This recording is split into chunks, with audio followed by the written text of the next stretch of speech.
Face up, step up and get it. Lace up, face up, I'm here to win it. It's for my city, and the team coming with me. Headed for the championship, even if the road is long. Legends pave the way for us. And see nothing in this world can take it from us. Don't underestimate our generation when you see us coming for ya. And when you knock me down, I'm getting back up. Cause when I step on the floor, you know your time's up. I'm on my way. Detroit basketball. Here we go. What up, though, everybody? Welcome back to another episode of the King and Deuce Show. Hope everybody is having a good Friday night. The weekend is here. As you guys can see, we are joined by my co-host, Everything King, and our guy, Eric Vincent, Ivey, Clutch Points beat writer for our own the Detroit Pistons. So, fellas, how you feeling tonight, man? How y'all feeling? Feeling pretty good, man. Definitely went in the direction we needed to go in the draft. Like I said, I think there's some more coming as far as other positions, which a lot of people worry about, but we'll be good. E, what you got? I'm good, man. I'm happy to be here. A lot of good energy around the draft. I feel like people have been a lot more, unified and collective on this pick than a lot of others in the past. So, it's been a good energy right here, man. Glad to talk about it. Let's get to it. For sure. Shout out to everybody who is here. Sorry for the delay. As you guys can see, I am in a different location. I lost power today, thanks to DTE. Shout out. So I had to relocate. Sorry for the delay, but we are here. We are not going to cancel. We're going to keep it moving as always.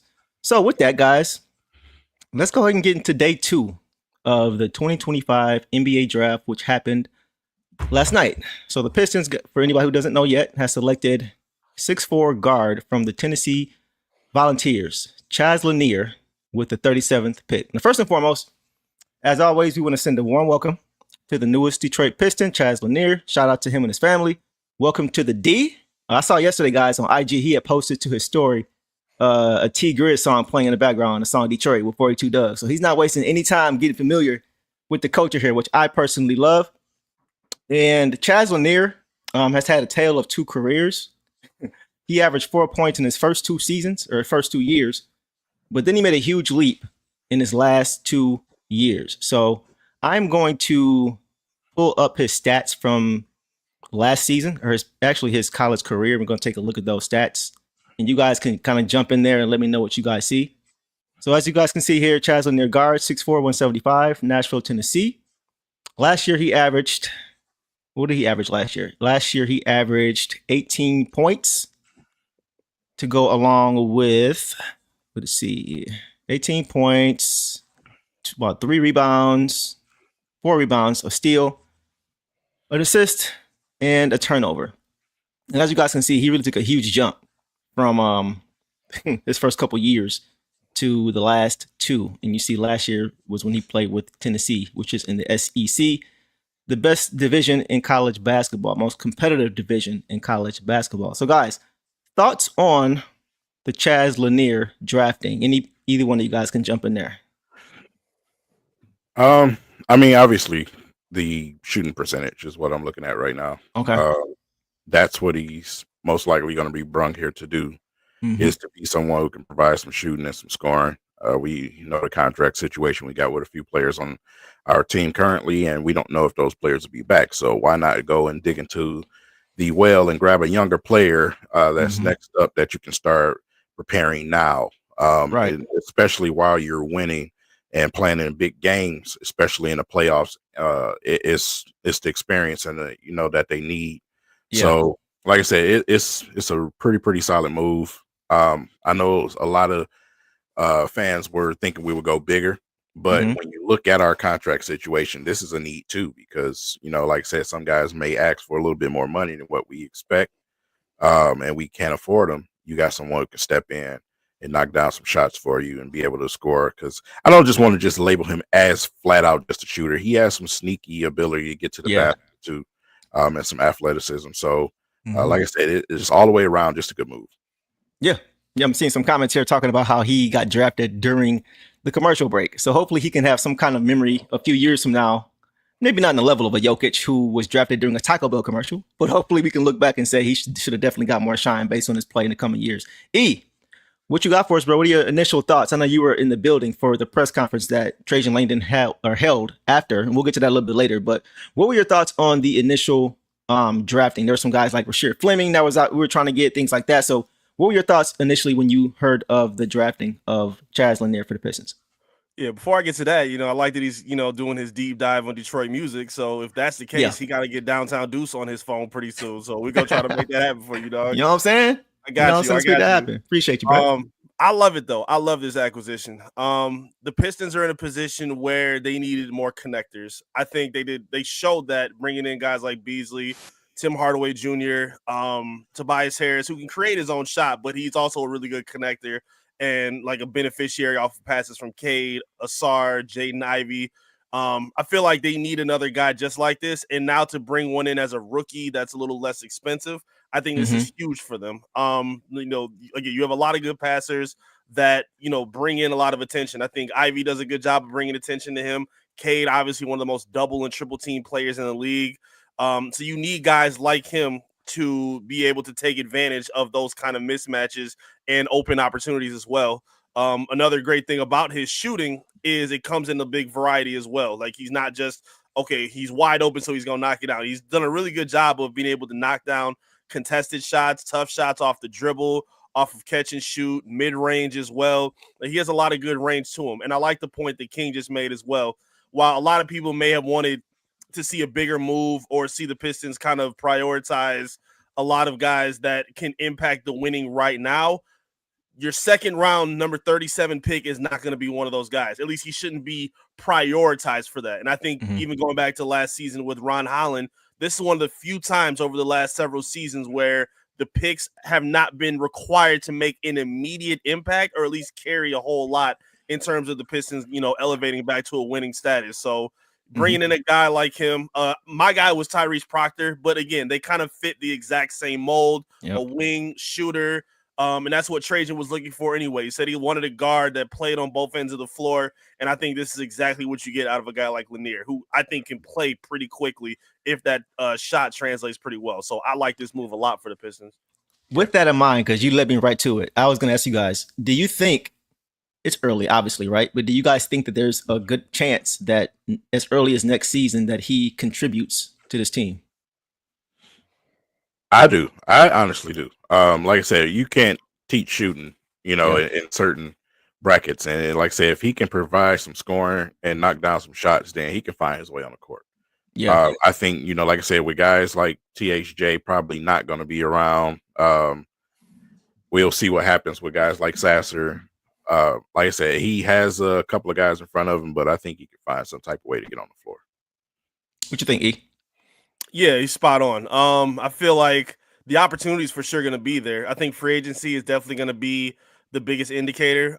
Because again, if they can't bring back THJ and Beasley, and they're kind of limited on their shooting from there, the opportunity is going to be there for sure. Again, I like that he's not a combo guard. Like he's a guy that's, predicated on a wing as a beneficiary. Like we've seen a lot of combo guards coming in and out of the Pistons, even with Sasser, who's kind of played that combo guard role. But I like that he's like specifically dialed in as a wing playing shooter instead of, having to ask him to do a whole lot more. I feel like him just kind of being able to focus on what he's good at for now and then expand on defense, maybe a couple other areas, I think will benefit the Pistons most. So yeah, I think the opportunity will be there for sure for him to play early. They're definitely not going to rush him, but I definitely think the opportunity will be there.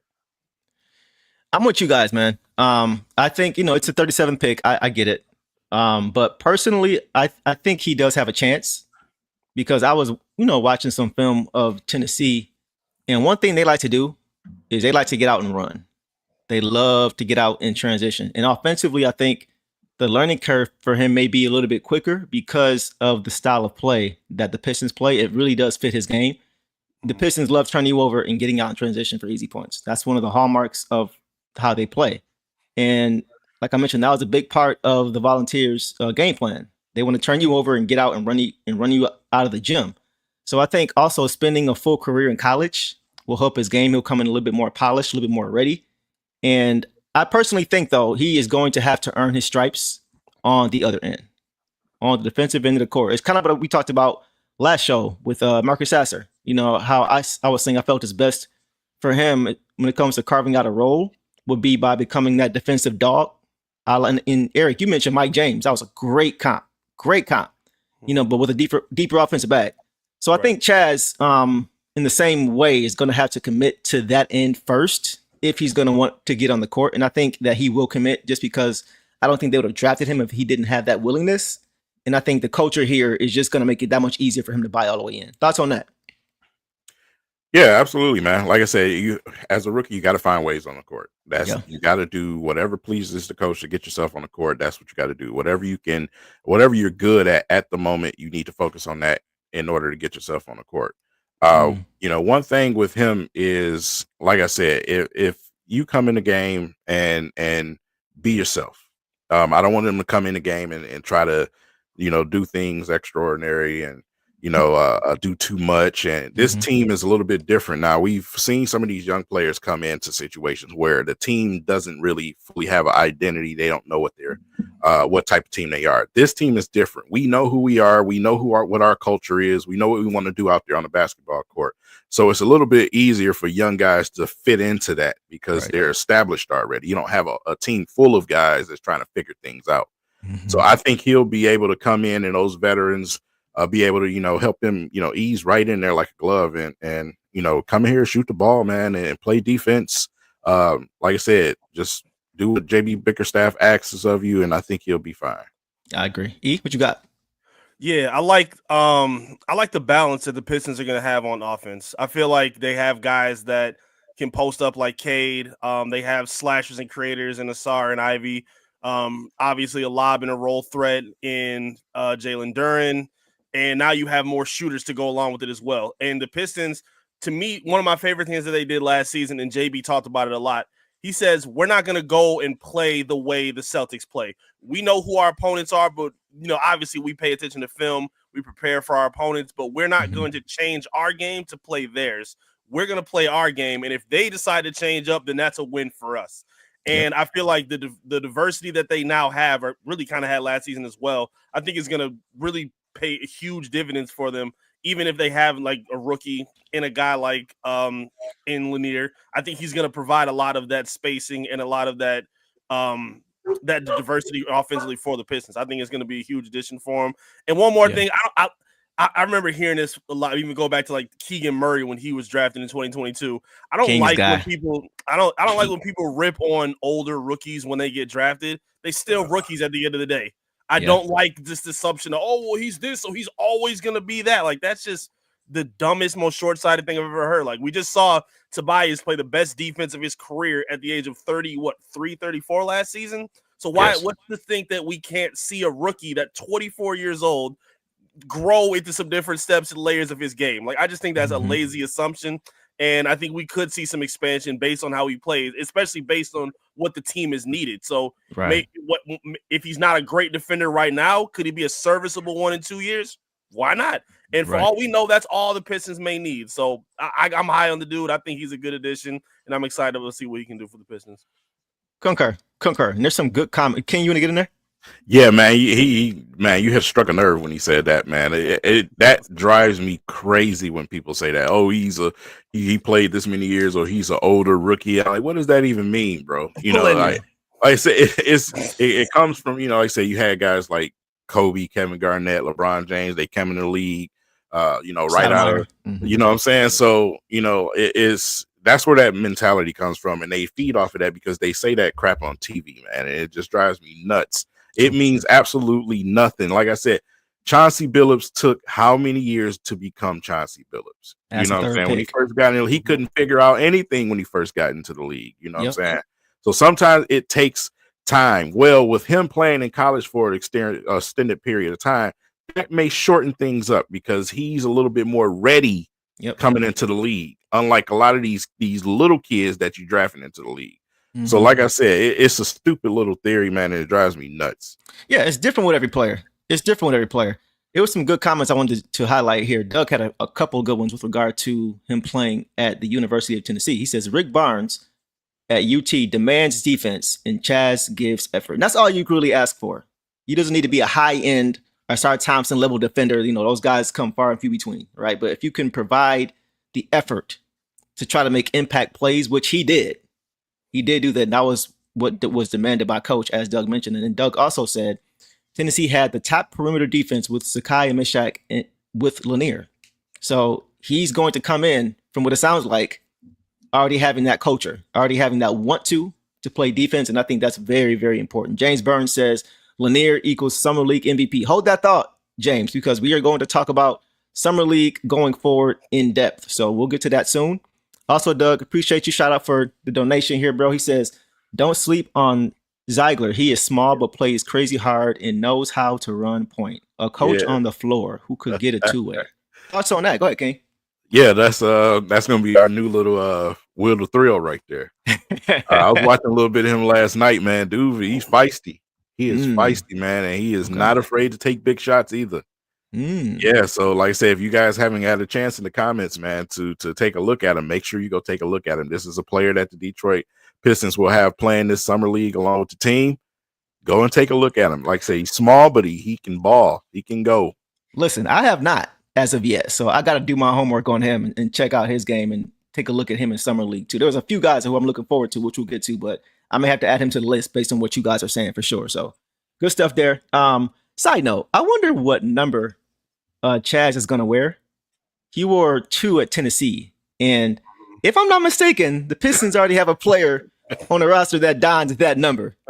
So I think that's going to be interesting to see what number he ends up getting. I'm sure, he's not going to go for, hey, let me pay you for this jersey. He's like, nah, Deuce ain't going for that. Cade ain't going for that. It's too symbolic for him. So I don't see that happening, but I just thought that was interesting. I was looking at this jersey number, but I wanted to get to Tayshaun Langdon in his kind of post-draft press conference. I know E was in the building for that, and there's one clip that I found that I want to share that I thought was pretty interesting.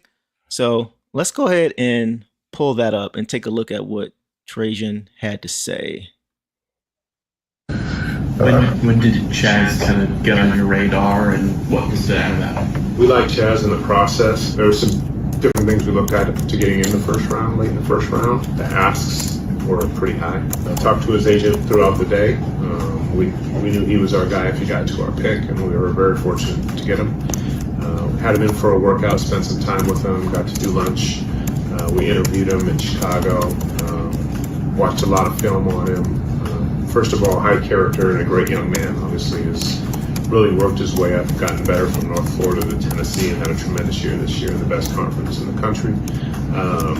But competitive, can really shoot the ball, flies off actions, and had a tremendous year. And like I said, in one of the best conferences and one of the better teams in the country. All right.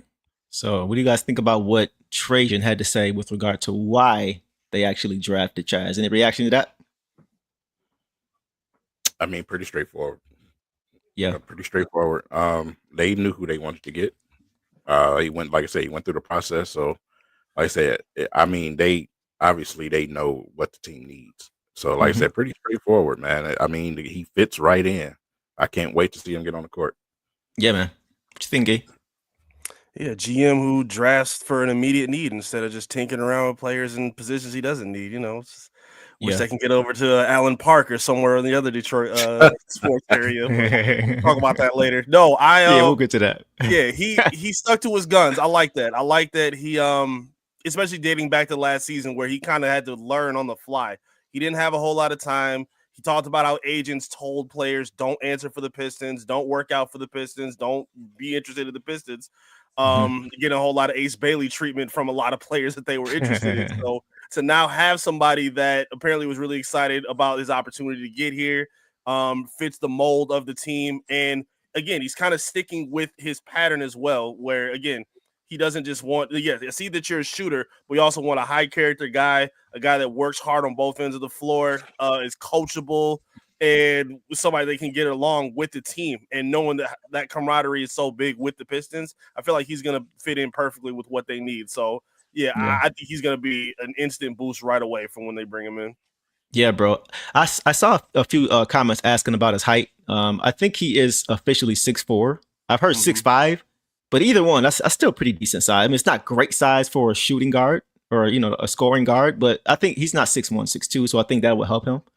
I wanted to mention this too, because I've heard a lot of comps with guys like Bees and Tim Hardaway Jr., which I think are good comps. I think there are a lot of similarities there. But when I was watching him, man, maybe it was just me, but I saw a lot of Rip Hamilton. Just the mid-range game, right? Just the way he runs off of a ton of screens, coming off pin downs. I even saw him running some floppy action under the hoop, where he's just running under the hoop and then diving either to the left or right side of the court, catching screens, and then coming off a curl for jumpers. Like, that's exactly what Rip Hamilton used to do. And I think that guys like Stu, guys like JD, I think those guys are going to be his best friends, because the better screening you have for guys like him, catch and shoot guys, the more space he's going to have and the more vulnerable your defense is going to be. And what I thought about was, think about the Warriors, right? The strength in numbers 2015, 2016, that team, when they were really beginning to get going with their championship run. They always made sure they had bigs who were good screeners. Always. Like guys like Kevon Looney, right? Kevon Looney, who was not a household name. Draymond Green, obviously, David West, Andrew Bogut. Like, they always had good screeners, guys who could at times eliminate the defender from the play. And that was really helpful for guys like Steph and Clay, guys who were always running off screens, always moving. And that provided them the space to be able to get those shots they got. So I think guys like Stu, who's a really good screener, JD, who is an improved screener. We know JD struggled at the beginning of last year. A lot of offensive fouls, just the chemistry and timing with him and K were just off, to the point where you would see JD even being afraid to set hard screens because he was afraid of getting the offensive foul, right? Because the chemistry, the timing just wasn't there yet. Whether it was Cade moving too quickly or JD coming too late, right? Either way, the chemistry wasn't there. So I think that's going to be important for a guy like Chaz, who's probably going to be running with guys like Stu if he gets an opportunity. And I think that, too, is also going to help his game as far as being able to have that space and being able to work out of it. What do you guys' thoughts on that? Yeah, hey, man, whatever the Pistons want to do with him. Like I said, if that's what you want to do with him, you want to run him around screens, if that works, fine. I'm fine with it. I just want you to put him in the best position to be successful out there. And whatever that is at the moment, like I said, that's why Summer League is so important, to see what he's most comfortable doing right now. And then training camp, of course. But like I said, whatever works for him when he's out on the court, wherever he can contribute on the court offensively, I'm fine with that. Whether it's screens, whether it's posting in the corner, whether it's at the top of the key with the ball, creating his own shot, because he does have the ability to do that. So, like I said, whatever works for the Pistons, it works for me.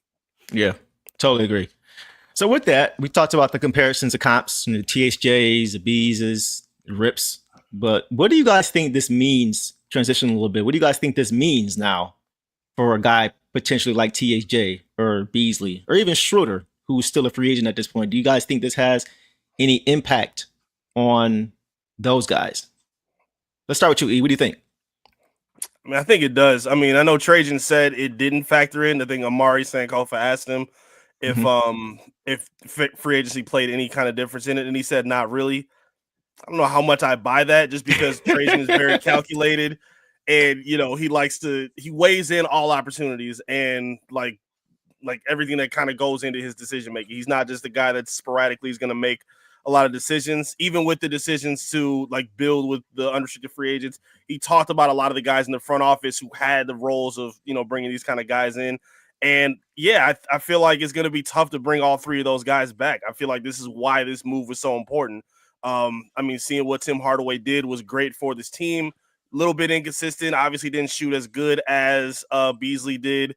And I mean, that's okay. I mean, I don't think anyone's going to be upset about the mark that was left by Tim Hardaway Jr. He was really good. Same with Schroeder. I think they were great in their time in the span that they were needed. But at this point, the words of Nipsey Hussle, circle got smaller, everybody can't go. Like, everybody can't be a part of the movement. It's got to be some moving parts and pieces, and that's where the front office has to show off their intelligence. And I think, instead of leaping for like a center like Weaver would do, or, just going off whoever, he made a move for somebody that at least made sense for the areas of need for this team. It's the NBA of the modern day. You can't have too much shooting, and a guy that, like him, I feel like he's going to be able to work and predicate himself on like King said, just earning his minutes in any way possible. Like, maybe the three doesn't fall right away, but if you playing defense and working hard, that's going to buy you some clout with the fan base. That's going to buy you some more minutes. I mean, hell, Cade's first game, he didn't score until like the third quarter or something like that with the layup. Right. And that's all he scored. Like, the crowd went crazy off him diving for a loose ball. So there's ways that you can still be active and involved with this team. We saw it with Ron Holland last year while he was getting his offensive game a little more mature. So, yeah, there's going to be opportunity for him to get there. And as long as he understands that it's not always going to be just the offense that keeps you on the floor, it's going to be everything else that goes along with it. And I think the Pistons culture will help get that in his mind. And I think that's going to add to his ability to be here. Good point. Good point. What you think, King? Yeah, man, I totally agree with that. Like I said, basically was what I was saying, man. It's up to how he wants to get himself on the court. Yeah. I don't want to keep repeating myself, but it's just how he wants to get on the court, man. You got to take what you can get right now as a rookie and find a way on the court because, like I said, you have a roster that's ready to push for a playoff run. Yep. So whatever you got to do, you got to do. Yeah, I agree. And Eric, with regard to what you said about Tayshaun, how when asked about if it had an impact, I thought that was a great question, straightforward question by Amari. And of course, what's Tayshaun supposed to say though when asked that question? You know, I was hoping he'd be a little bit more transparent, but I understand why he wasn't. I'm glad that Amari asked the question. But what's he gonna say? Yeah, of course. We don't know the futures of those guys, so we don't know their future. So we just brought Chaz in case they leave, in case they get too expensive. He's not gonna say that, right? But I was hoping he'd give us something a little bit more. But it's cool. But I do believe though that Tayshaun meant what he said when he said in his presser a couple days ago. I think it was a pre-draft presser, and he said that he wants to have optionality and flexibility with this roster, and that's exactly what Doug said here. He said, do you guys put any stock in uninformed draft grades? I love having optionality. And yeah, uninformed, absolutely not.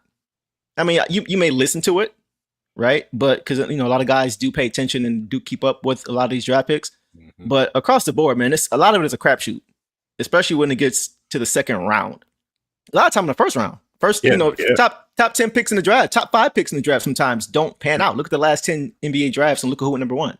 Darko. A lot of guys, the Ben Simmons of the world, a lot of guys just, you said Darko, right? A lot of guys just don't pan out. Anthony Bennett's, like, we can go on and on and on, right? But it's so I wouldn't put too much stock into that. You listen, obviously, but once they get in the court and you see what they can do, that's when we can all kind of make our own judgments. And that's kind of what I'm waiting on at this point. I'm not really concerned about anything else. Thoughts on that? Yeah, I mean, I totally agree with that. I don't give that any energy whatsoever. Whatsoever, man. Like I said, I'm focused on the work that I do personally, looking into players and how they fit, and I try to put that with what the GM is thinking. Mm-hmm. And it works out pretty well most of the times, but it's a total crapshoot. You don't know what a player's going to be once you get in the league. You don't know how this player's going to turn out once the lights come on in the biggest league in the world. So a lot of things can change for the good, but at the same time, a lot can go bad too. Yeah, it can. And I think like bringing in a guy like Chaz, who we talked about already, but he's had a full college career. I think a guy more seasoned like that, and a guy who has a very similar play style to a guy like THJ. I think it gives Tayshaun the flexibility, like we mentioned, should he need it. Like Eric, you mentioned before that Bees and THJ, they have somewhat overlapping games as two guys who play very specific roles off your bench, right? So I don't think it's clear to anyone, to be honest with you, including even maybe Tayshaun, what's going to happen with those guys. Because he said that he's tried to have conversations, but those guys' agents, he said they got great agents. So, it's not always easy to have those conversations and to have, to really get what you're looking for, but we'll see what happens. But I do think, once again, drafting at a position that may be of need and doing it with a guy who is going to understand the offense pretty quickly, considering the play style and the fact that he's older, I think that alone is going to give Tayshaun options for every scenario, regardless of what happens. And I think that's kind of what he's preparing for and what he's talking about, what that flexibility and optionality he was talking about. Right. Now, I don't really see how the grade can be in any kind of negative fashion. Again, it's a need that, again, in the NBA right now, you need as much shooting as possible. And when you have an elite level playmaker like Cade, we just saw it when he has high volume shooters around him. Like he's had some before, like Bojan, but he was hurt a lot. Burks was kind of up and down when he was there. Livers never really panned out. He's now kind of dating back to last year, is now understanding the comfort of having a guy like Beasley around or Tim Hardaway around when they need someone to heat up. And again, when you need somebody to fill in when these other guys are free agents on their contracts, it makes all the sense in the world. Again, it's not like it was a lot of confusion to me, at least, like with the Pistons are drafting 4-5 straight guards in a row, if I'm not mistaken, dating back to Killian and all the way up to Sasser. Like, that was kind of crazy to me a little bit. But in this position now, again, this is something that you needed. And I feel like he's in a perfect position where the foundation is kind of around him to succeed. And I don't think it's going to be a lot of pressure on him to have to do too much early. So, I again, even if he doesn't like get off to a hot start right away, I wouldn't knock this pick regardless of what happens over the next couple of years. It makes sense based on what he was in college and what they need in this moment. So I think it's a slam dunk kind of pick. I think too, bros, I think this kind of reinforces. I've seen some comments about, we should have went with the big. King, you mentioned how, that was some of the requests and hopes for some of the fans, going to get a big. I think this reinforces even more that the Pistons are going to make a move either this offseason or before the trade deadline when it comes to the front court. I think this kind of solidifies the fact that they went with a guard. That's not a guarantee now that, had they drafted a big, that big will play right away. But I think we can all agree that getting more size in the front court is paramount. So the fact that they went with a guard tells me that they may have more confidence in being able to address the situation with the big, possibly through a trade or possibly in free agency, than they do at that guard situation. Otherwise, I think they may have taken a big because they don't have any current bigs that are free agents as of right now. So I think them taking Chaz makes more sense for them right now. As far, once again, I keep saying it, but as far as that flexibility, I think the fact that they have, their bigs pretty much, tied up, at least for now, made them think maybe we should go with a guard to kind of make sure that we can cover those other areas where we do have free agents. Well, I'm glad that you said that because that's kind of what I was explaining on social media last night. We don't have to necessarily move now. You have the trade deadline. So that gives you that first half of the season to really sit and look at things and say, hey, let's see how much guys like Bobby Clinton can progress. Let's see what we have right now. You don't have to rush and make a move right now during the offseason, man. The Pistons are they're going to make the playoffs next season. We can do things at the deadline if we have to. But right now we need to focus on getting more and more shooters around guys like Cade. You want guys that I'm tired of seeing the double teams. I'm tired of when certain guys are on the floor, they're double teaming. And it's annoying. It's just annoying. You want guys that cannot be left out there on the perimeter. He's a guy you cannot leave out there on the perimeter. He's going to kill you every single time. So the more and more players that you draft like that, it makes it a lot easier for your offense. It gives guys like Kate a whole lot of relief, man. Yeah, 100%. Anything else on that, E?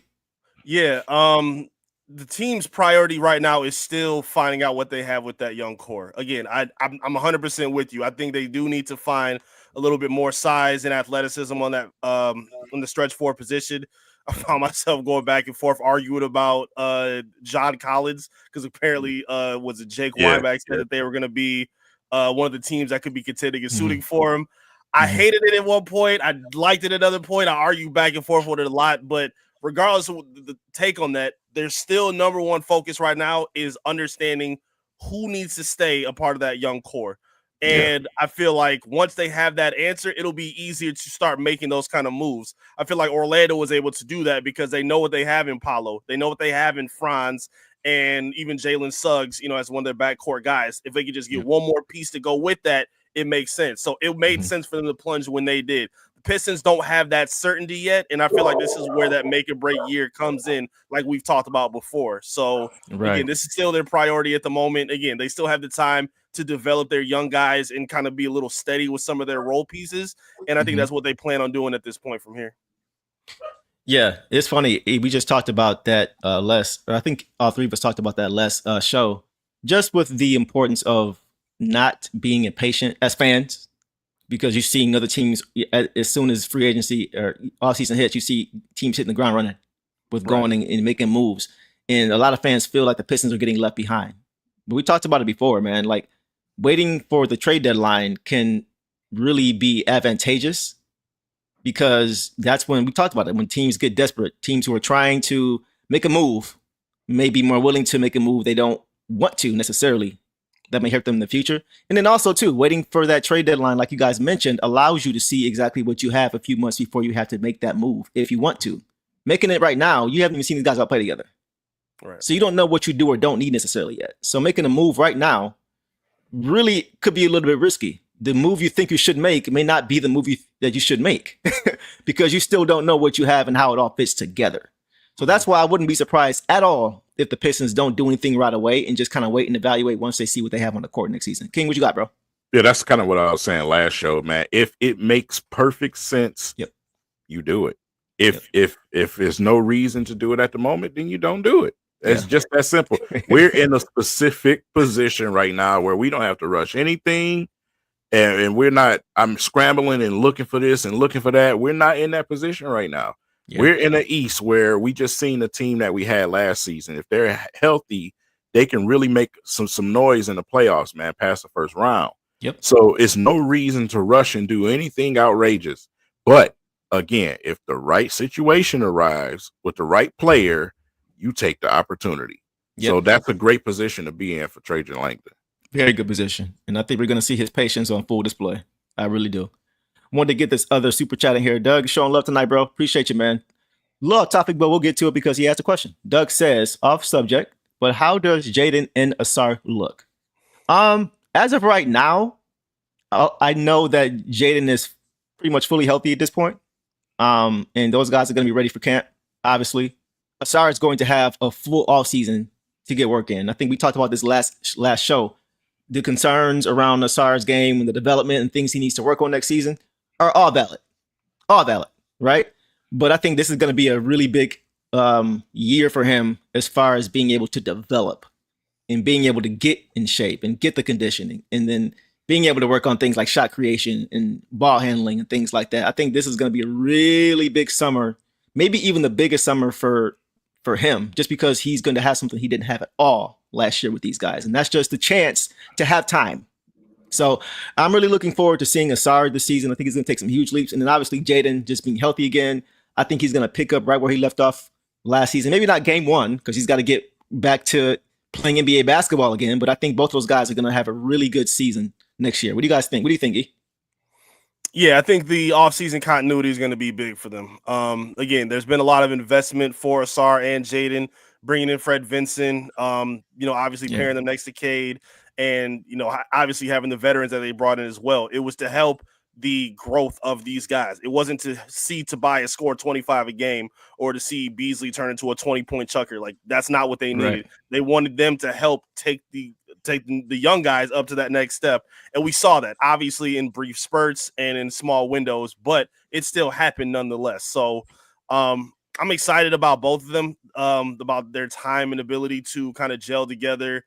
And hopefully, again, we can't predict the future, but hopefully we need to see them play a full season. We need to see at least 65 games from each member of the young core, a minimum of 65. Yeah. And if you see that and they, are heading into the playoffs healthy, I like their odds right now. Again, if they were able to do what they did last season with some of the most important pieces not available, and again, if they would have got dog walked each game, we would have came back to them and said, they didn't have Ivey, Stewart didn't really have it, so obviously Cat's going for 40. That didn't happen. They were still struggling. Like, Cat struggled to score against Tobias Harris. That's just the fact. I don't care how much New York Knicks Twitter is talking trash. That happened. So we still need to see a full season and off season with these guys. And as long as that's there, I have no reason to believe that JB Bickerstaff won't be able to find some kind of continuity to keep the winning basketball, in ascension for the Pistons. Yeah, for sure. A few comments here. MB Well says, perfect comparison for Lanier.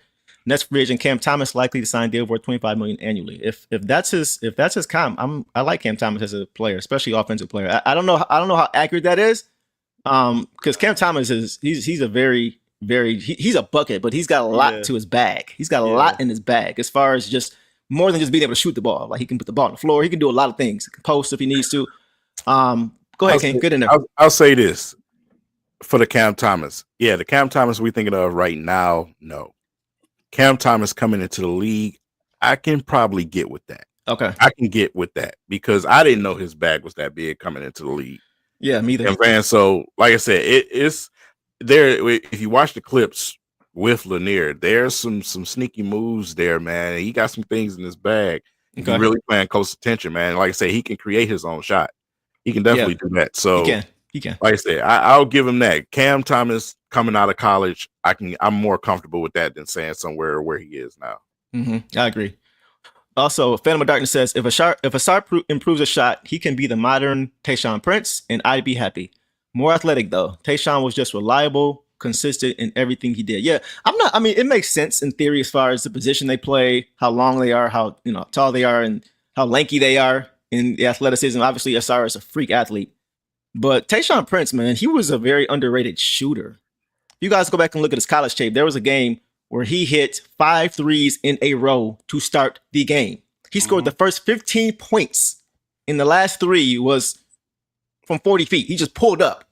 He grab and go. We guys talk about grab and go. He grabbed the board, brought it up court, and just pulled up. 5 straight threes, no misses. So Tayshaun Prince, he had a weird looking shot, but that thing went in.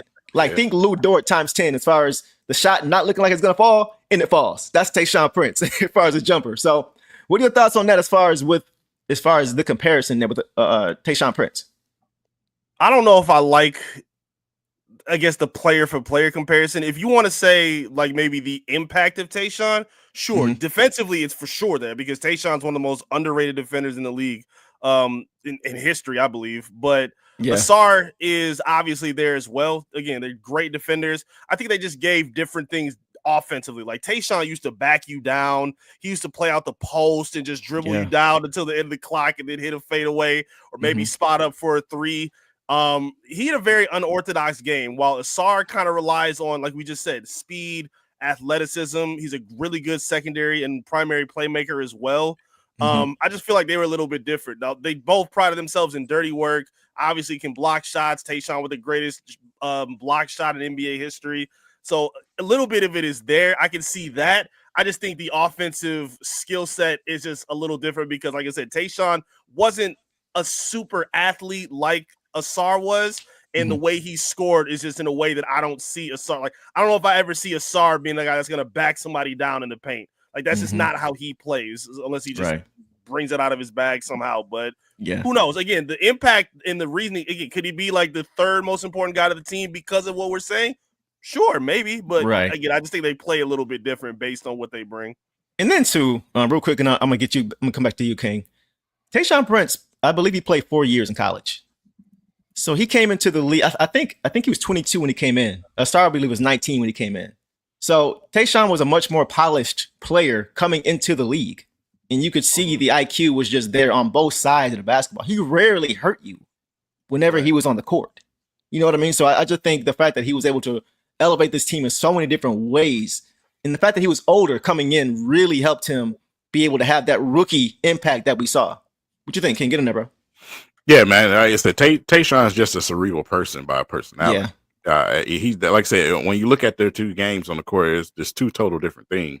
Like I said, Ausar is a guy that can set you up. He uses speed and athleticism, run up and down the court. Tayshaun will back you down and shoot a hook shot over you, bro. You know what I'm saying? He fit in the corner, shoot that ugly looking jump shot, man, and it'll drop. That's Tayshaun. He'll do whatever it takes to win a basketball game. And I think that's the comparison. It's the mindset of the 2. They'll do whatever it takes to win a basketball game. But when it comes to natural games, it's 2 different games. What I want to see with Ausar, I want to see him be a little bit more aggressive getting to the basket this season. I want him to use that athleticism. I want him to use that body frame that he has and learn how to control it. So, Trajan Langdon kind of mentioned that, and that's what I when you have a competent franchise, thank goodness, they know what players need to do. And for him to mention, that, he's going to be working on that type of thing, man, that's important for him because that's to me, that's the next step for Ausar is becoming a guy that can take you to the basket, man, and use his athleticism. I want Ausar's body and athleticism with the mentality of Ron Holland when he goes to the rim. You see what I'm saying? So that type of thing. And one thing that he'll understand right away is that a lot of dudes are not going to want to jump with them. You know, a lot of guys in these leagues, they don't want to be on a poster. So use your athleticism to the best of your ability, man. I want to see the Pistons provide more situations for him to cut to the basket as well this season. You know, I don't want him just standing at the top of the key, dribbling the basketball, trying to make plays. Get him open. You know, get him coming off some backdoor screens and things like that, where he can use that athleticism. So I just want to see him implement it a little bit more into the offensive side of the basketball. But him having a full summer of working out, being with the team and focusing on certain things, honing certain things in his game, I think that's big time for him. And then Ivey is Ivey. I mean, what are we talking about here? We already know what Ivey's going to do, bro. I wanted to say something about that real quick. With regard to what Doug was saying about Ivey and Ausar, but more specifically, Jaden. And we've talked about this a lot because I'm hearing more and more. I've kind of heard it all year once he went down and once Ausar came back. Because I'm hearing a lot of, when he was playing, the Pistons were under 500, and then when he went down and Ausar came back, then the Pistons started playing better. But people always forget that they never played together. They didn't start one game together, the two of them. And the retort to that may be, well, Ausar didn't play with Jaden either, but they were still better. And my reply to that will be, all that means is that Ausar is a better fit with Tim Hardaway Jr. than Jaden is with Tim Hardaway Jr. Because that was the lineups that we saw. And Tim Hardaway Jr. was not supposed to be a starter this season. That was supposed to be Ausar Thompson in that small forward role with Jaden at the shooting guard. But we saw Jaden at the 2 and Tim Hardaway Jr. at the 3, waiting for Ausar to get back. And then when Jaden goes down, now you have Tim Hardaway Jr. with Ausar Thompson. So all that means is that it was a better fit with Ausar Thompson and Tim Hardaway Jr. as opposed to Jaden Ivey and Tim Hardaway Jr., 2 shooting guards. So it's supposed to be that way. So I just wanted to point that out because I'm hearing a lot of that, but that doesn't really mean that it wouldn't work because we still didn't see Jaden and Ausar. We never saw that combination. I would even argue to say this. You can say that to the average Joe fan that don't watch basketball. We watch every single game. You really gonna try to pull that on somebody like us and not realizing that I will even argue to say that Ivey was the one who started them on the winning curve before he got injured because he was the one knocking down game-winning shots, if I can remember. So for a lazy fan, you can run that crap, man, but not for us. Yeah, I just wanted to point it out because I'm hearing a lot of it. Go ahead, Eric. Yeah, and I was just gonna say, even if that were the case, even if they had the under 500 record, they still were winning basically the same number of games. They won all of last season before he got injured. We were still seeing gradual steps in his game. So even if the wins weren't up to some people's expectations, the improvement was there, the effort was there, and they were answering the most important question coming into last season. Can Cade and Jaden Ivey play together? And we have the answer now at this point. We just need to see it now in a season-long stretch. But at this point, I think everyone is kind of bought in to see that, yes, they can work together and play winning basketball. So, that's probably one of the laziest narratives I've seen on Pistons Twitter. Right. I agree. So we can leave that there. We just wanted to call that out and reply to that. Getting back to Tayshaun real quick, and then we'll get to Chaz and we'll move on. Here's Johnny says, 4-year Kentucky? Yes.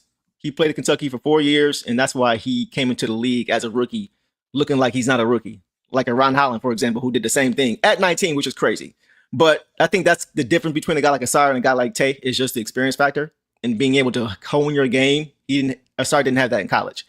Frank says, love Tayshaun. Ausar's ceiling is even higher, though, which is very good. I mean, naturally, he's got the gifts. Now it's a matter of can you put it all together? He says, John Jones says, Kentucky Tayshaun was yes, he was. He was an absolute beast. And it's crazy that he went, I think he was drafted 22nd overall, which is wild to me.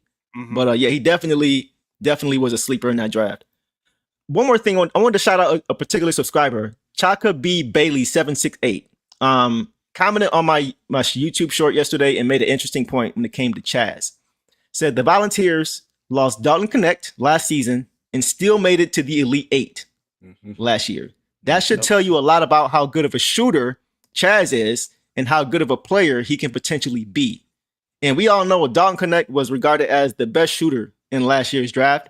And Chaz has been heavily regarded as one of the best pure shooters in this year's draft, along with guys like Con Canupul from Duke and guys like that. But yeah, I just thought that was interesting when to shout that out, just to see how they were still able to really stay above water, and even more than stay above water, but even advance deep into the tournament, even though they lost a guy like Dalton and replaced him with a guy like Chaz, who came over this year to Tennessee. Yep, Yeah. he's Thoughts on not an that? empty. Yeah. Yeah, he's not an empty numbers guy. He obviously was, very instrumental in them playing winning basketball. Yeah. Again, and just the growth in terms of his athleticism, and even when he first started off with North Florida and being able to grow from 4 points a game to being a focal point scorer for 2 different teams and 2 different kind of competitions, it just shows that his game can grow, which kind of adds more to the point of, oh, but he's 24 already. Shut up. Like, no, he's very capable of continuing to take steps forward, and I think we're going to see that as long as the foundation is intact for him. Yeah, 100%, bro. Should be a good season for him. Doug, man, you are showing all kind of love tonight, bro. We really appreciate you. Says, great show, dudes. Appreciate you, Doug. I could not do this without these two fellas with me, man. It would be totally different. So as always, I appreciate y'all being here with me and rock out. But Doug says here, love you, King, and Eric telling the truth. Yeah, let's talk about it. Thanks for being there. Appreciate that, Doug. One last point, Chaz and Zakai Ziegler. Is it Ziegler or Ziegler? I think it's Ziegler, right? Zakai Ziegler? Ziegler. Ziegler? We're going to call him Little Z. We're going to call him, yeah, Z-Dub. We'll call him Z-Dub for 2 Z's. ZZ, yeah. Zakai Ziegler plays super fast and with J.I., Ausar, and Ron Holland, this is a speedy motorcade. That's interesting. I think Cade obviously has more well-rounded game, obviously, but I can understand the sentiment. I kind of see what you're getting at. But once again, the combination of these guys is something that I think we all just want to see a bigger sample size of. We saw in 30 games when Jaden was healthy what they could do, but even still, Ausar wasn't there. It's always just been something that's prevented them from being able to flourish playing together. Now, granted, they did all play together last year, but we know last year Monty was Montying, right? And there were many games when they didn't play together because Jaden was getting benched for Killian Hayes. So it's always been something. Right. They've never been in a good situation and healthy and playing together. That's the point. And so until that happens, I don't think that anything should be done about that. Go ahead, Ken, get in there, bro. No, I'm on something totally different, man. I'm over here having wet dreams, man, about the Pistons going a little bit smaller and having Chaz and Beasley out there destroying people from 3-point land left and right. You know what I'm saying? I would love to see that type of situation where they can get in a game together, man, and you just got 3-pointers dropping. That'll be very, very difficult to deal with. Yeah. Interesting comment here from Maine says Jalen Williams is not better than Ivey. Hey, bro, you were just talking about this during the finals, weren't you? Just talking about that crazy comparison that I made. Yeah. When I was losing my mind, apparently I was drunk off the hand or something. Don't tell the stat watchers that. I know how the stat watchers are. They just go check stats and be like, "Oh, this player's not." Nah, there you go. Man, oh man. So yeah, we'll definitely leave it that. Make a Hustler is calling you out, King. He said pause, so he called it. My kid, yeah. Y'all know King ain't got no chill, bro. He never has any chill. That's what adds the dynamic to the show, man. Okay, man. That takes us, guys, to our last topic of this evening: Summer League schedule. Now, this is something that has a lot of people, including myself, excited. Whether you guys can believe it or not, I know it's been a while, almost 2 months since the Pistons play basketball, but Pistons basketball is almost back, man. Summer League begins for the Pistons exactly 2 weeks from today on July 11th. And Eric, I mentioned it earlier. You tweeted out the Summer League schedule earlier today. So we are going to take a look at that and break that down a little bit. And then I want to get you guys' thoughts on the Summer League schedule as well. Here we go. So here is the schedule, and you guys can see here we got the likes of Bobby Klintman, Ron Holland, new rookie Chaz Lanier, and you can't forget about Danis Jenkins and the other guys you guys mentioned as well. So I thought this was Double Z, Z-Dub, exactly. So we got a lot to look forward here when it comes to the schedule. And as you can see, guys, Eric tweeted this out. The Pistons' first game is against the Knicks on July 11th. Then they got the Rockets on the 13th. The T-Wolves on the 15th, and the Heat on the 17th. So, guys, just initial reaction, guys, to, well, Eric, you already had the news, but chat too. Initial reaction to, first of all, Pistons basketball being back in 2 weeks, which is crazy. It seems like it's been a long time, but then it's like when it comes up on you, it's like, oh, we're here already. So, what are you guys' thoughts on the schedule, Summer League? Who are you guys looking forward to seeing? Anything. Eric, I'll start with you. What you think, bro? Yeah, Summer League is always fun in the Pistons community. If you're going back to Andre Drummond, Henry Ellenson, Austin Day. Pistons always find a way to turn out a summer league superstar. So let's keep the tradition going. I'm all for it, man. I think it's going to be exciting. I like the pieces they have. I think Ron is going to come in very motivated to show what he's got. His dad even tweeted up the schedule. He was pretty excited, so we know he's going to be out in Vegas having a good time. Shout out Senior. Yeah, shout out to Ron Senior. But yeah, I like this. I like some of the teams that they're going to be playing against. And again, it's summer league. It's not predicated on wins and losses. I think they do have a 5th game that's going to be added in, but it just hasn't been determined yet.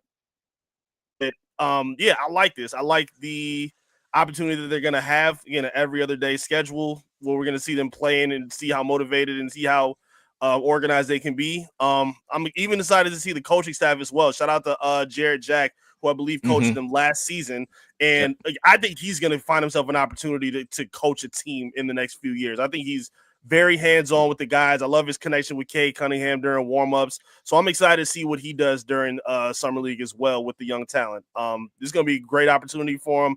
Obviously on the national stage, playing on ESPN 2 once, then NBA TV, the other games. It's going to be exciting for him. I'm very excited for the opportunity for the guys. Absolutely, man. Absolutely. Doug coming back around again says, thank you, Deuce. Follow all you guys. Let's have fun. Doug, if you have another question, bro, throw it in the chat. And you don't need to do super chat it, but, we want to make sure we answer all questions. Go ahead. Nah, Doug. I need some gas money, bro. You making it rain over here, bro. Come on. Doug letting it fly out here. Come on, man. Hey, I'll give you 10%, bro. I got you. Come on, Doug.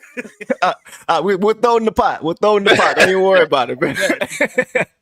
But no, you guys always show a lot of love. Doug, Dominique, all you guys, man. You guys really do show a lot of love. Not even just the super chats, but just being here. Being here with us, man. Because like we always say, we do this amongst ourselves, the 3 of us. So being able to do with you guys and get you guys thoughts that we don't think about sometimes, right? It just adds to the conversation. So as always, we appreciate all of you guys, man. Go ahead, King. Yeah, no, it's just being here. It helps us, man. You guys contribute just by being here. Yeah. We love all the contributions that you guys make, except Marvin. Marvin, you can stay away. Call him all the way out, bro. We don't need your shenanigans, Mark. You give us headaches. Marvin, man, you better get you a vest, bro. You be catching strays all the time from King, bro. You be coming at your head all the time. But no, seriously, we definitely love all you guys' support, man. Definitely a good time to always be here with you guys. So since we're talking about everybody who's here, let's go ahead and Dominique just popped up. Man, that's crazy. Okay, Dominique, appreciate you as always, bro. Always showing love. Always. Right on time, man. Right on time. Dominique says, guys, making it rain. You know what I'm saying? Yeah. I need that kind of bread Dominique got. But what you do for a living, bro? How can I be down? Right. You know what I'm saying? You know what I'm saying? For real. I'm gonna shoot you my resume, bro. For real. Dominique says, it's only summer. It's only summer league. I love the preface. But I want to see Bobby throwing dimes, Chaz wetting threes, and my guy Crash out Ron. Gotta dominate his second go around so I can have my off-season overreaction. Yes, sir. Right there with you. What's your thoughts on that, man? What Dominique got to say? Perfectly put. Man. I agree. I love the summer league. Just like Eric said, man, ever since Andre Drummond, Henry Ellison, KCP at a crazy summer league. I love summer league, man. Stanley Johnson, I see it in the comment. Like I said, I can't wait to see Bobby Clinton, man, out there. I think he's going to be our team's MVP. Yeah, and that now I think okay. His IQ and his skill set I think are going to shine this year in the summer league. I think he's going to look a lot more comfortable out there and continue to try to push his way to get on the court, man. Okay, so you have Bobby as your guy. Okay, E. Do you have a particular guy that maybe you think is going to show out or that you just kind of want to watch and pay attention to out of the 4 or 5 guys that we've talked about for the summer league roster? What you think? Who you got your eye on, bro? I mean, it's easy, but I'm going to just go with Crash Out Ron. I love that nickname, first of all. And I just want to see, look, we saw a lot of his game kind of develop or come in sporadic spurts. Like he had some flashes on that mid-range jumper. His downhill scoring, I think, got really, really strong towards the end of the season. And I just want to see that next evolvement. Again, I want to see him put on some more muscle. Again, because the fear it does non-existent for him. He's willing to go at it. He's willing to take any shot and take any chance and make any play needed to kind of lift up the Pistons and give them what they need. So yeah. I'm very excited to see Ron take that next step and see the next evolution of his game, starting with Summer League, because apparently he's been working hard, and I think he's going to be pretty dedicated to show what he's going to prove. It could go any which way, bro. As far as who's going to be the spotlight player or the highlight player, it could be any of those guys, man. I mean, y'all know, man. And we've talked about it since the beginning of last year's Summer League. When we all hopped in the phone or hopped in the group chat or something. I forgot what it was. We were all like, y'all see Bobby Clement? This guy, Bobby Clement? I was like, who is Bobby Clement? Bobby Clement. I was messing his name up, all that stuff. Shout out to Bobby Clement, man. Dog. But yeah, I really feel like he's going to be the guy. I mean, I think Ron is going to do what Ron does. But I just think Bobby is a guy that maybe licking his chops a little bit as far as to being able to show what he can do more. We saw him play a little bit last year, but it looked like he was just kind of getting his feet wet, just kind of getting used to playing with the team, not trying to do too much, just making the right play. I could see him being much more aggressive this time around. Yeah. Ron got on the court. I think you'll see a lot more hunger from Bobby. He's trying to get on the court. So hunger. Yeah, and Ron's already played in the NBA playoffs. So it's like he doesn't really have much to prove in Summer League like a lot of these guys do. He already knows he's going to be a part of this team. We all know he's going to be part of this team going forward and a big part of it. So I think a guy like Bobby, who may get the opportunity and then may relish that opportunity, could definitely be a guy who does some damage. But it could be Chaz, it could be Dennis Jenkins, because he played well last year in Summer League too. You know, those were the two guys who I was watching last year, was those two, him and Bobby. So it could go either which way. But Eric, anything else on that, bro, as far as who you think might be that person to really just show out? Yeah, I'm just having my eye on everybody, to be honest with you. I was trying to get an answer out of you. No. Yeah, I'm still doing a little bit more homework on the undrafted guys, so I don't want to put too much pressure on them for right now. But yeah, those are kind of the three focal point dudes for right now: Ron, Bobby, and then obviously Chaz to see what he can do. I think those three alone are going to be able to make some noise, and those are three guys that, again, based on the skill set that we see, they elevate the other guys around them as well. So, offensively, I'm excited to see how they mesh together. And by the end of that fourth game, I think we're going to see some pretty good things out of all of them. I think so too, man. I wouldn't be surprised if they won the whole thing. I mean, they are like oozing with talent, bro. A lot of talent on this team. I saw somebody ask, Eric, has the complete roster been released that you know of as of yet? I know we've got a few guys who we know for sure are going to be there, but I haven't seen anything yet as far as the complete roster. Anything you've seen? No, they usually send out confirmation to the media once that's been established. Yeah, I don't think they've sent that out yet. They just sent out the schedule, which they said could be subject to change. But no, I haven't seen a final Summer League roster yet. Okay, got you. Do you guys think a guy like Bobby Clement will have a role on this team next year? I know it's kind of off script, but do you guys think, we're talking about him, you guys think he could have maybe not a huge role, but do you guys think he could carve out a consistent 10 to 12 minutes, 12 to 15 minutes, maybe max next season for this team? It depends. Chad, what do you think? Go ahead. It depends on what the roster look like, man, because it's kind of hard at his spot right now to crack that roster. It depends on what we do. If we do something, during this off season, we add somebody else. It just depends on the roster. And if he can get above a guy, or if he can find some minutes, if somebody goes down with an injury, hope they don't. But if he can find a way to get on the court. But it's just a tough spot right now for him to just try to crack that roster and get on the court. Ivey, what you got, bro? Yeah, I think Summer League is going to be that audition for him. I feel like he's going to be able to turn some heads like he did last season, which, again, he did great. But obviously bringing in Tobias for his first year, leaning on the veterans a little bit more. Obviously playing beef stew at a new position. They didn't want to throw too much at him, which I totally understand, to not put Bobby in there. But if he shows out in this go around, I don't see why not. Again, they haven't brought in another 4 at this point. So, barring, let's say, make another trade or do something different, I don't see why not. Marvin, stop talking about Marvin Bagley in the comments. No, we're not spinning the block on him. That's not happening. Absolutely not. No, I'd rather ride out with Bobby and see what he got. No more broken pieces like Marvin Bagley. Absolutely not. Lord. Yeah, just guys that don't fit with what we're trying to build, right? Please. 100%. Danny P2 Ant 3. I know I said that all wrong. So Danny, I'm gonna go with Danny. Says, just for the love of the game, Ron is my one to watch in Summer League. I mean, I can see that too. Just having a year under his belt, a year of Summer League under his belt, and of NBA basketball under his belt. He's going to come there a lot more ready than a lot of guys who may be there for the first time who don't really know what to expect as far as, their first game, the role for their team. Ron is probably going to be the leader of that team. Yeah. You know what I mean? He's probably going to be the leader of those guys. So I wouldn't be surprised at all if he is the guy that just comes and shows out and shows that he may be at another level than most of these guys on the court. I could see it. Mm-hmm. Could definitely see that. I also think there's a slight chance, man, if Ryan comes out and he shows that he's that guy, that he may not play Could be. far as the final couple of games of the summer league. Mhm. I've seen that happen before too, where Mhm. hey, we don't want to get you. You have an opportunity to get hurt out there. Let's just get you a couple of games, and then you can just work out and practice with these guys. Yeah. And we'll pull you back and let them go. Right. One more thing, guys, before we got here, a little off topic. Dennis Schroeder. Would you guys like to see him return to the Pistons this season, or do you think the Pistons should try to go in a different direction at guard with maybe a more defensive dog type of mindset, like a Marcus Smart, who happens to be Ron Holland's cousin, by the way? Shout out to Charles Hill for putting us on to that. What would you guys like to see the Pistons do? Like, obviously at the right number, if we can get at the right number, okay, but like just the player and fit, what do you think we should do, or the Pistons may do, when it comes to Schroeder this offseason? Schroeder was big for us. Mm-hmm. You know what I'm saying? I can't even sit here and say I wouldn't want him back at this point. He was big for us, man. He knocked out some big shots.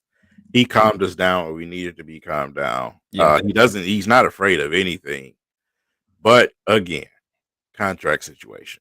Right. And based off of what I've seen, he may be moving forward with somebody else. I hope not. Simply because of what he gets offered. So, like I said, saw if the we Kings. Go ahead. Yeah, if we can afford to keep him, of course, Yeah. man. But he, like I said, he was huge for us. But Yeah. I don't know, man. I don't know, because like he's a journeyman for a reason, man. So I said, but like you said before, I think the days of the huge contracts for him, I think he's more in a different spot right now. And I don't think, I mean, he may get something offered by the Kings. I heard the Kings are out, maybe offering him something, but it's the Kings. So if he's trying to win, unless it's just substantially more than what we can offer, like ridiculously more than what we can offer, I think it would make more sense to him, if this is what he wants, to stay with the team where he can potentially win a championship with in the next couple of years. I would imagine the Pistons trying to bring him back for 2 to 3 years, maybe something like that. So I think if that's the case, I think him wanting to stay here will kind of be indicative on what he wants to do and what his goals are for the rest of his career. Kane, what you got? But the situation is mostly with the agents, man. I've seen him bet on himself before and trying to get a bigger contract, and it turned out bad for him. If he decides that he wants to win, I would say as a player, hey, man, look what we just did. Look what's going on in the East. I'm going to stay here with the Pistons. But if it's a money situation, then that's most likely where he's going to head to. You know what I'm saying? So, like I said, as far as fit, perfect fit, man. He provided exactly what we needed. Big time shots, can help close out games. Mm-hmm. I mean, I can't complain about that at all. Yeah. But it's up to Schroeder. Yeah. I mean, he won some games for us last season. When things got tight down the stretch, second half of the season, where he would just go get a bucket, get an and one, or make the right play to the right guy at the right time. So his experience for a young team really showed last year, especially in tight games. And I think that's something the Pistons could use again this year and going forward as these guys continue to grow up a little bit. I think having those vets on the team, it's always important to have vets on the team when you're trying to progress and get to that championship level. So I wouldn't mind it as long as the price tag isn't too ridiculous. I wouldn't mind bringing him back at all. What you got, E? I wouldn't mind it. I don't know if I'd call him the priority at this moment, because he only became a priority because of Ivey's injury. Great point. And I feel like if Ivey's going to be 100%, and if he's going to be, in staggered rotations with Cade like we saw last season, if he's going to be the one that's leading the charge, again, Cade or Ivey can play on ball or off ball, but I wouldn't mind him being the, on ball leader of that second unit, when Cade sits down or if he comes back off the bench. I think that will work for him. Again, it wouldn't hurt to have a guy like Schroeder, but I feel like if Ivey were to take that next step, like we're hoping he does, if Ausar as well, we talked about his ball handling, if they take that step forward, you may not need a guy like him, especially when you now add Chaz. Again, if he's on script and if he's on schedule with his shooting, if he can help, provide some spacing with the team with Beasley, then you kind of limit the necessity to have a guy like him because those guys can pass and find them for open shots. So again, I wouldn't mind it at all. I just don't know how much of a priority he would be based on the returning guys that they have coming back to the rotation next season. No, that is a great point. But we talk about that often. For the newcomers here, we've talked about what he just said very, very often. When you think about when Jaden went down, it wasn't long after that the Pistons went and got Dennis Schroeder. Right. Because the only two creators for others on the team were Cade and Jaden. Those are the only two guys who can create for themselves and create for others. The only two, right? So when you lose one of those guys, you got to rely on your guy, but you can't play your guy 42, 43 minutes a game. And that's what the Pistons were doing with Cade, because those 5 or 6 minutes when he wasn't in the game, when he was playing heavy minutes, you had Malik Beasley trying to be the hub. You had Tobias Harris trying to be the hub of the offense, and it just wasn't enough. It wasn't something you want to rely on consistently that you can sustain. And so we saw Cade kind of get run into the ground a little bit during that period, those few weeks. And I think Trajan saw it. We got to get some more help. We got to get another ball handler here. And we still saw in the playoffs, it was still a problem as far as not having, because even with Schroeder, when Schroeder sits down, it's Cade again. If you play them both together, that helps Cade. But when they get tired, then what do? You know what I mean? So the fact you made that's a great point of not having Jaden available. And we just continue to see in his absence how important he was to this team, even without even playing. Yeah, because I don't ever want to see Beasley with the ball in his hand coming up the court ever again. No, tragic. I don't ever want to see that again. And also, this is why you go and get the draft. This is why you go in the draft and get what you got. You know what I'm saying? Because he is a player that can bring the ball up the court. So this is why you go get what you got. You know, just in case guys like Dennis are not going to be around. Agreed. There you go. You got a young guy that you can put into that role, because we all know that guys like Beasley, guys that's like, you know, like Sasser, that this is not what they do. You know, so these guys are scorers. They're shooters and scorers. So that's what you do that for. Yeah. Couple more questions, guys, and then we will call it. I saw a comment about Lindy Waters. Torch Lord says, so Lindy Waters is listed to be on the roster next year. Anyone think he can do anything on the court? Well, he can definitely do some things on the court. You can definitely do some things on the court. The question is he's going to get opportunity in front of the guys ahead of him. I'm just glad Simone is not on the team no more. I mean, that's the thing. If Fontecchio isn't here, to be frank, like I would love in a perfect world for him to return next season and just become the player he was 2 years ago. That we got when he first came from Utah, who was just shooting the lights out, wasn't turning the ball over, wasn't putting the ball on the floor and turning like it in a perfect world. Because I like him when he's playing well, but when he's not, it really is visible. King ain't rolling with that at all. But yeah, I like. No, I like seeing this last year. It didn't happen a lot last year. You said this, huh? Not this. This. Get him out of here, brother. Listen, man. Hey, listen. Fontecchio was fun. He was fun that garbage year. Oh man, that was funny.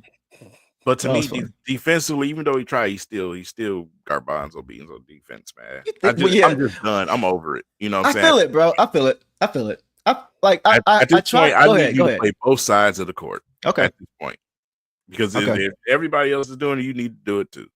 Especially when your shot ain't falling, you better be out there taking charges, biting people. I need you doing everything when your shot ain't falling. Yeah, and I just didn't see that from him, and it kind of rubbed me the wrong way. I feel it. No, I'm not mad at you, bro. Go ahead, E. You want to respond to that? Yeah, no, I just for Lindy specifically, yeah, he can do some good things. Again, he didn't get a whole lot of time and opportunity to show it. Unless it was in garbage minutes and, you know, he was able to go on a bit of a heater, you know, knocking down a few threes or whatnot. I wouldn't mind keeping him around. I like his game. And I like what he brings. And again, you can never have too much shooting. Tech, I think, I don't know. Tech, yeah, he's just not the same guy. When they were able to move on from Bojan and bring him in, everybody thought he was the young, new, and improved Bojan. And then he tried to do too much after that. Like he tried to isolate and dribble. It seemed like every time he dribbled more than 3 times, trouble was nearing. So he just got to get back to the bases. And if assuming he's still around, I mean, I don't know at this point, but he got to get back to the basis of what made him who he was a couple years ago. Yeah, I agree. King ain't rolling with that at all. Yeah, I can see as soon as you mentioned his name, he was like, if he can get back to the shooter that he was, I'll shut up. But that's what I'm saying. Yeah. So we'll see. hopefully for his sake, he can turn it around because I do think he could be a quality player when he's playing at his best. He just was a really bad year for him last year. He was just kind of lost at times. You could just see it. He was trying. It wasn't for lack of trying. It just wasn't effective. You know, it wasn't impactful. Like we all talk about guys like Ron Holland, who doesn't need to score but can still find ways to be a net positive on the floor. So hopefully he can get back to what he does best, and we can have a different conversation if he's still here. Doug says, couple more dollars gas money, Eric. I seen your. Oh, you got stalkers out here, bro. Doug is watching you. I seen your car, bro. I don't even want to ask, bro. I don't even want to ask, bro. You got cameras in your house, bro? You bugged out over there, bro. Doug, listen, man. You been good to us, Doug. Don't make me call nobody, Doug. Come on. You doing us good. You throwing some good check. Don't make me call nobody, Doug. Come on, man. I'm dead. Nah, Doug probably just messing around. You saw right, Doug. I'm dead. One more, man. We got a lot of love from y'all tonight, man. Eric Williams says, "What's good, fellas? I wanted to know how y'all feel about Ace Bailey's situation." So isn't that so? All I know is that he declined to work out for the Jazz, and they picked him up anyway. Never do that. You never. Yeah, like you can't make those kind of demands, bro. Not this early. Not at least in my opinion. Like you haven't even stepped foot in the basketball floor in the NBA yet. Like I'm not even talking about him. I'm talking about the organization, bro. Yeah, okay. I don't like. If a player doesn't want to be there, don't bring him to your team. I see both sides of it. Like, no, you know what? You're right. The kid's talented, man. Not I'm thinking about it. Man, you're right. But you don't do that, bro. Yeah. That's like signing. That's like trading for somebody, and they specifically say, "I don't want to play for this team." You're gonna have an angry player. Well, we'll see. We'll see what happens. It was the worst team in the league for a reason last. Man, no, but that's a valid point. What you say is true. Unless you just have confidence, you can change his mind. But I mean, Utah is not really heading in the right direction, so I don't really see how you could do that. So I don't know. That's a good point. I mean, as far as chemistry and having guys motivated and focused on the right things, that's a very good point that you say, bro. And the love just keeps coming in, bro. Dominique, man, showing all kind of love, bro. I appreciate you guys, man. We all really appreciate. I know we said it already, but this is really fun getting to kick it with y'all. Dominique coming back around says, question. I know everyone wants Nas, this guy right here, but what do you guys think of a cheaper option in Precious Achiuwa if we can't get him? He wasn't really in the Knicks rotation, but I always thought he could play, and he's 25. What do you guys thoughts on Precious Achiuwa? I have seen good moments with him. I don't know if I've seen a sustained level of high level play from him consistently. What do you guys thoughts on Precious Achiuwa? Go ahead, Eric, because I'm gonna be honest, I haven't really seen him enough. Okay. I haven't watched him enough. I'll say that for me. Okay. I mean, again, based on the team he was just on, he was with the Knicks, who don't rely on depth at all. So he didn't really get to kind of show if he would be worth that kind of gamble. Again, I've seen a bit of his game when he was in Toronto. Mm-hmm. I wouldn't bank on him enough based on what we're asking for right now. He seems like another one of those guys that's like the low risk, low reward kind of feelings. You don't want those at this point. You want a guy that is going to take you up to that next level. Okay. If he doesn't pan out, I mean, it's not going to kill them, but I just don't really see like him really turning much of a tide for this team. So I wouldn't be high on that, but again, maybe some others know something I don't know about his game. I wonder what his contract. Yeah, like what's his contract looking like? Is he even making a ton of money? I'm not even really sure what his contract situation is. I mean, I might come back to that next show. We can talk about him more. I do like the flashes that I've seen. You could tell he has a ton of potential, but I don't know if I've seen enough from him. I'll put it this way: there's probably a reason the Knicks didn't play him. I don't know if it's something mental or what, but I mean, it's with them only playing 5 to 7 guys a night. They could have used him in many different spots in the playoffs this year had he been what they deemed to be a net positive on the court. So for whatever reason, they decided not to, even though they were kind of thin. So that for me is kind of concerning. Go ahead, E. What's your thoughts? He was on a 1-year deal with the Knicks. So he's an unrestricted free agent this year, and he's basically going to be on his 4th team in, just a few years. So I think that kind of speaks for itself right now. He's not a guy that, again, is not a dude that you're throwing in to really turn a whole lot for your front court. I just feel like he's a depth guy that can maybe spark some energy. Would you want him to be one of the most important guys on your team? I don't think so. And I think even based on the little we know about him, I think that's kind of safe based on what he's been in the league thus far. I'm okay. Good. Okay. King? Yeah. I mean, he said it. He said it all. Yeah. I agree. I think we'll just wait and see. 30% career shooter. Like, yeah, you don't You can find better. Just because we know what we need. We need spacers on the court. We talked about that, right? So yeah, especially if you're a wing or a 3-4, you definitely need that. Dominic says, I just think he's better than Paul Reed. You guys think Paul Reed's gonna stick around? I don't know. I like Paul Reed. I think he played admirably in the playoffs against bigger guys. I do think they have a chance to get a little bit better there, especially if you add a Naz Reed. Now you got a great 3 big rotation with JD, Stu, and Naz. Maybe with, I don't know, maybe I've heard Santi Aldama and guys like that, but for me, it's Naz and those other 2 guys as the 3 bigs. And if you would add a 4th, maybe, then okay, maybe keep him around. But I don't see him getting, if he stays, I don't see him getting a lot of run next season, except for emergency situations, like how last year went. But I think even less this coming year, especially if we upgrade that front court, I think it becomes a harder path for him to get consistent time, personally. Yeah, I agree. I like B-Ball Paul a lot. I think his window is kind of limited at this point, just based on, again, where the team is going. If they were struggling this season and they just needed another big, then maybe I could see him, coming around with a bigger role in rotation. But I don't know. I feel like they kind of got what they needed out of him last season. Yeah. Marvin, I'm not starting with you tonight, man. King said what he said for a reason. He said what he said for a reason. Stop calling me out.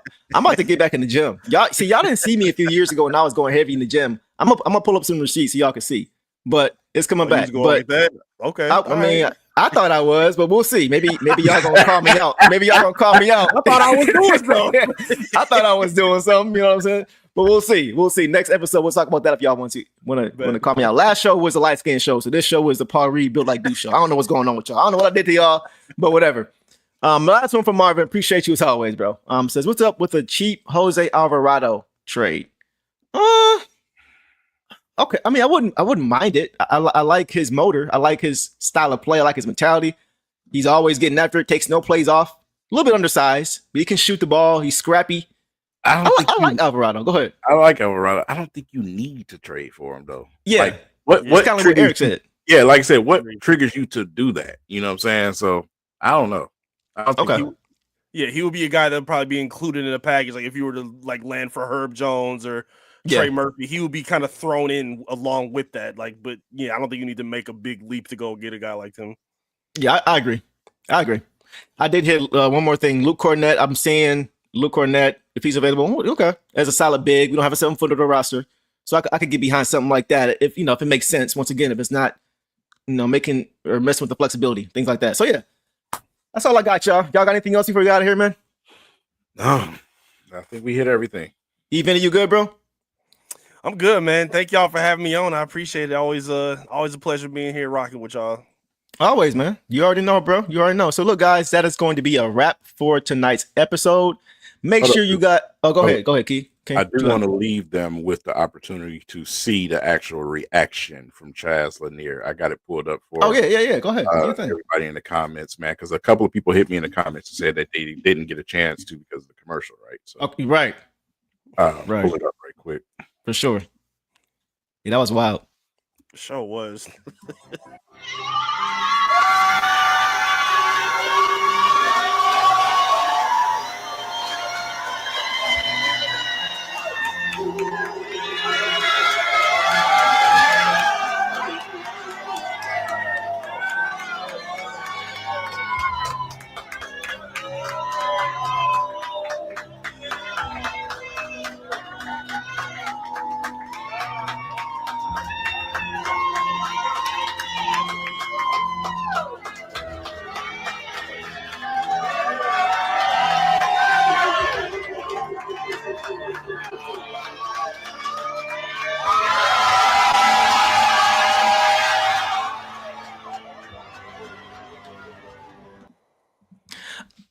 Bro, I don't know what it is, man. But seeing that kind of stuff always kind of gets me in my feels a little bit, regardless of who the player is, regardless of what team they're going to. Just seeing their families around and their support systems around, their trainers around, their brothers and sisters, like their teammate, like it's just always nice to see dreams like that become a reality. Yeah.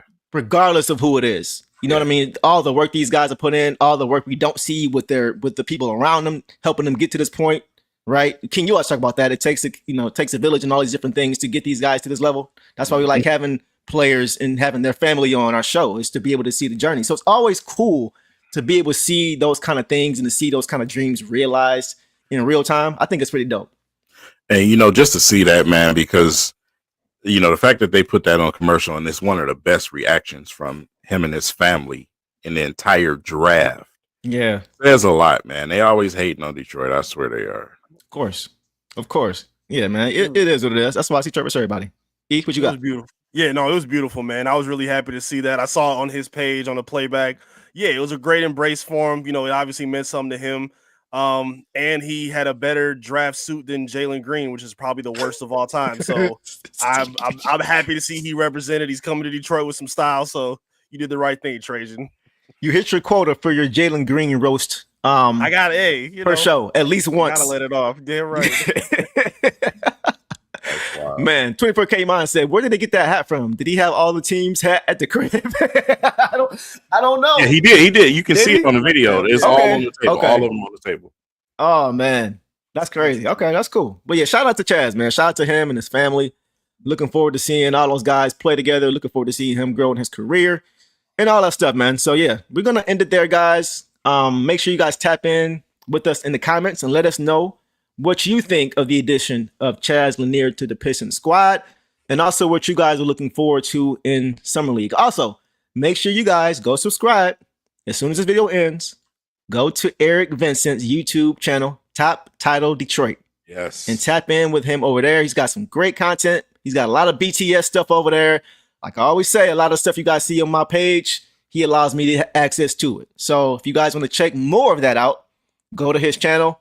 Check him out, subscribe, check out his articles. He writes for Clutch Points. So you guys definitely want to stay up on that because he is always on top of his game when it comes to that as well.